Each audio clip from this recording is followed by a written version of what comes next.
I'm the superintendent for the Kettle Moraine School District located in southeastern Wisconsin, about midway between Madison and Milwaukee. We are a small district serving about 4,000 students. I'm in my 13th year as superintendent, but I've been in the district for many years, serving in many different roles, including PTO co-chair. So I've worn many hats, and I'm delighted to spend some time with you. Thank you so much for being here. And again, Kettle Moraine came on my radar about 3 or 4 years ago when Ben and I started reaching out and doing some work with Jim Rickabaugh. And the power of what's happening in Kettle Moraine is something that we wanted to get some context on, and how personalizing learning and habits of mind are really connected at the very heart of the work that you're doing in Kettle Moraine. So if you can describe how you got started, that would be great. Sure, I'd be happy to. And it's an unusual story because the beginning of our work really came out of a late night board meeting back in May of 2005. So quite a long time ago. After several months of conversation around budget reductions, out of the blue, a board member said, well, I move we charge our administration to transform our educational delivery system to better and more efficiently meet the needs of all children. And there was a second, and I kind of sat a little straighter and thought, what's going on? Call for discussion. Hearing none, all in favor. It passed unanimously, 7-0, and I'm like, what just happened? I actually laughed and told the board that if we could figure this out, it'd be better than a dissertation. And then we went back in July and said, are you really sure you mean transform? I mean, do you know what you're asking? Because we didn't know what transform meant back in 2005. But we began a process that led us on this journey where we now understand that transformation to mean personalized learning. And out of the research that we did and the documentation that we put in place, the board defined the work of our district as cultivating academic excellence, citizenship, and personal development. And in our first few years of holding ourselves accountable to that mission statement, we were quite good at measuring what everyone can measure, which is academic achievement. And we really struggled with how do we report on the development of citizenship and personal development. And as we continued to both expand the work of personalized learning and try to align ourselves to that mission statement, we came to understand that we needed something besides academics, obviously, and we had various school leaders looking for frameworks. One of those frameworks was the Habit of Mind framework, and that actually was embraced first by KM Explore, one of our small micro schools. It's a charter school that is multi-age, generative curriculum, and community-based, and does some very, very exciting work in the area of personalized learning and in the cultivating of these habits.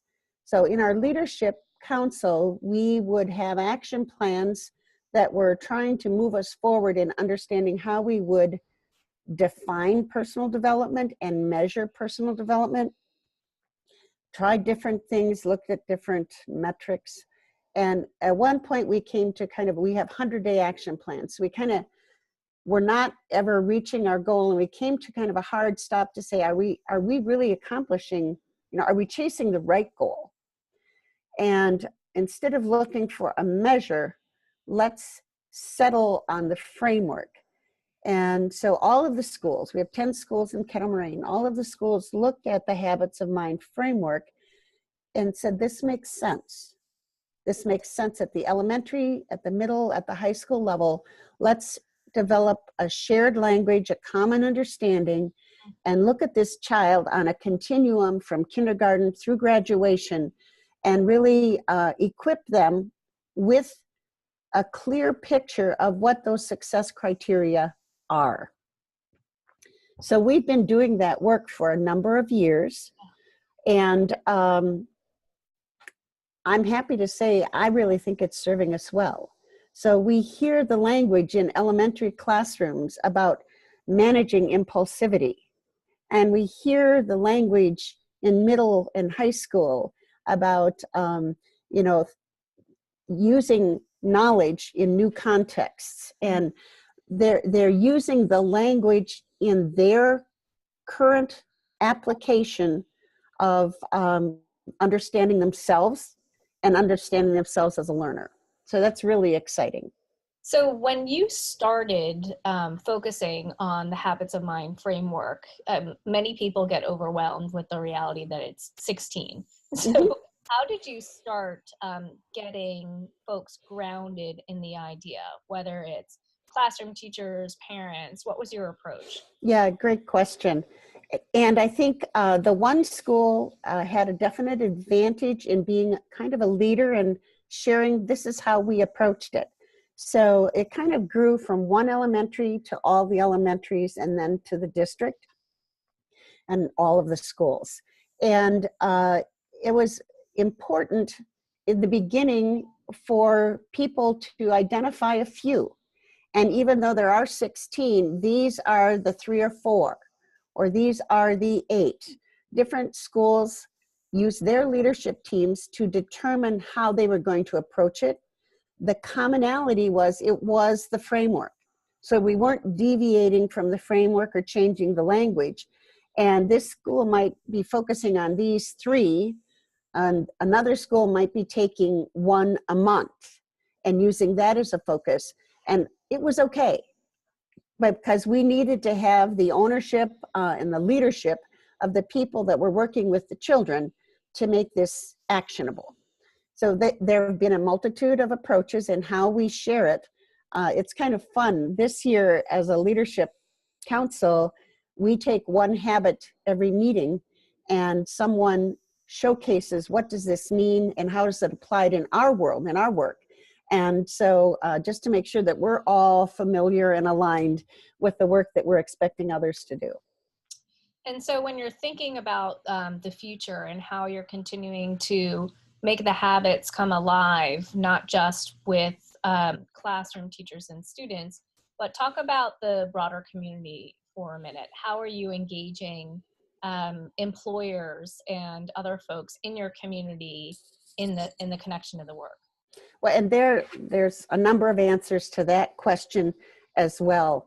One of the things that I think is important in our success, not just with habits of mind, but with our whole scaling of personalized learning, is active engagement with our community.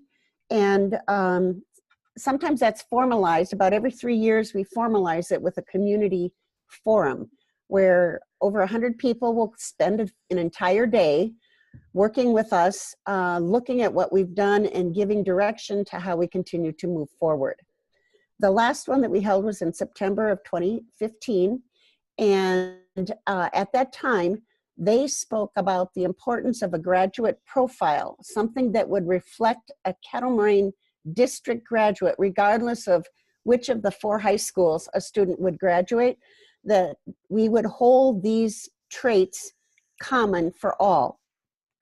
So out of that community forum, we put together a working team of teachers and students, high school students, who developed a graduate profile. And that graduate profile was vetted with, just a numerous number of groups, business partners and parents and school board members and leaders across the district, classroom teachers and the like. So we did a very thorough vetting, students, I think I mentioned, to arrive with the profile that we're now using. The next step was to unpack that profile. How were we giving students the opportunity in the elementary, in the middle, in the high school? How are we giving them that opportunity to develop the characteristics of that profile?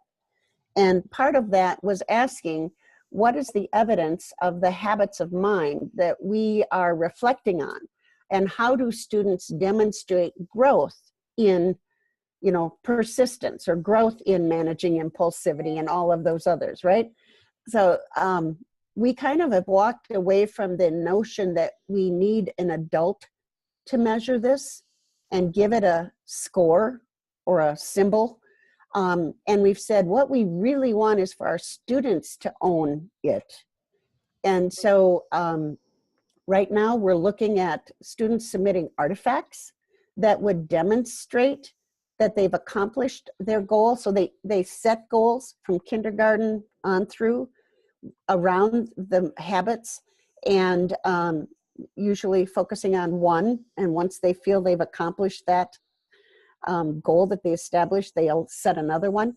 But what are the artifacts that would be evidence that indeed this has been accomplished? Then the educator plays the role of curating, if you will, of asking those questions to dig deep of, is this really an illustration? And do you really think that you were managing impulsivity when you did this, X, Y, Z? Or maybe we need to look a little deeper at what that might be. So teacher voice is still very important, but it's not a judgment. And I think that's a really important factor in encouraging that growth mindset, that we want the student to meet their own expectations when it comes to these habits, rather than expectations that might be placed on them by someone external that they value or don't value. So one of the powerful things that you described that you were doing in our last conversation was starting to get employers to take a look at the habits of mind. Can you share that quick story? Absolutely. And I love this idea because part of what we're trying to do in Kettle Moraine is give students place-based experiences so that they have a better sense of who they are and what brings them fulfillment. The example that I shared was in our High School of Health Sciences, where we have place-based experiences for students. And we asked the medical college, we asked the fire and rescue team of the fire department, and we asked the hospitals to identify which of the habits would be most important for an employee or prospective employee to bring to them, which were the habits that they would value. And it was just fascinating because there was such a difference, surprise, at the research hospital, they're looking for accuracy and persistence and things like that. Whereas at the fire and rescue and EMT, one of the most important habits is finding humor in your work. It's such an intense responsibility that they have to be able to enjoy, right? Find humor in things that might seem pretty commonplace. So one of the interesting things, Pat, is that you started in 2005 with that bold statement that a board member suggested in the late evening. And now it's 13 years later.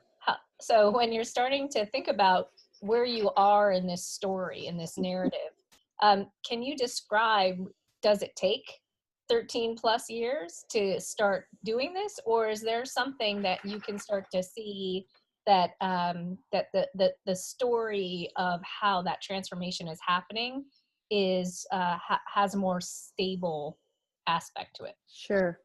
Well, and I think there's a couple of things that are really important there too. I don't think it has to take 13 years, but I would also tell you we're not finished.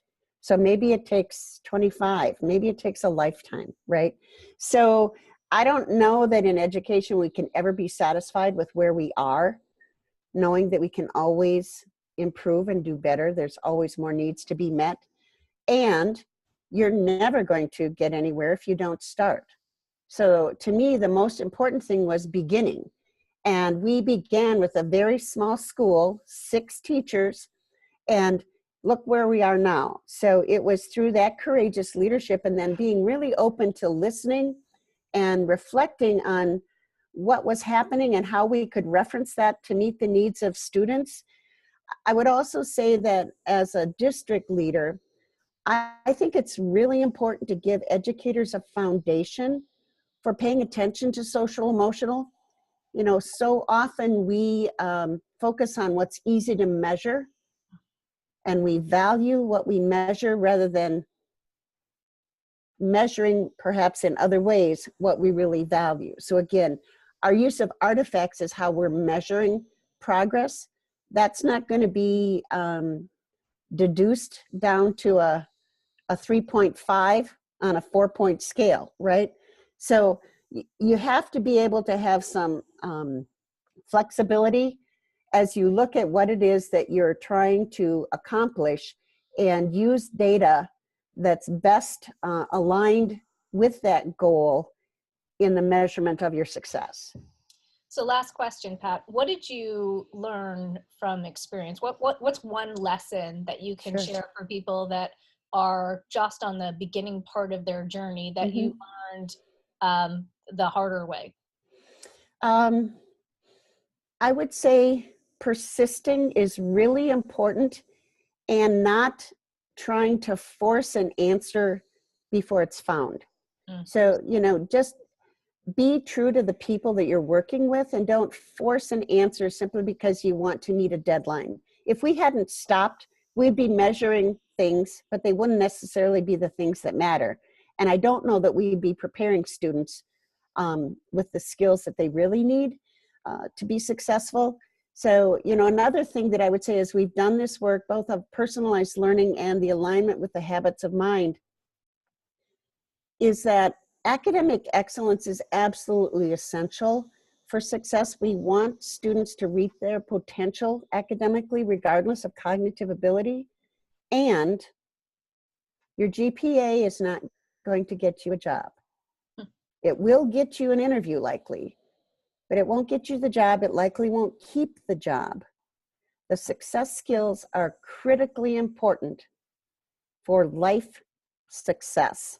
And the way that we hold ourselves accountable for helping a child to understand who they are, how they learn, and what impact they want to make once they leave our walls, to me, that's really an important responsibility. Pat, thanks so much for taking the time to chat with us. And for more information on the power of what Kettle Moraine's doing, we're also going to include the profile that Pat was referring to, as well as a link to the website, so you can spend some time virtually taking a look at some of the powerful artifacts and examples that you all have to offer. So thank you so much. Thank you.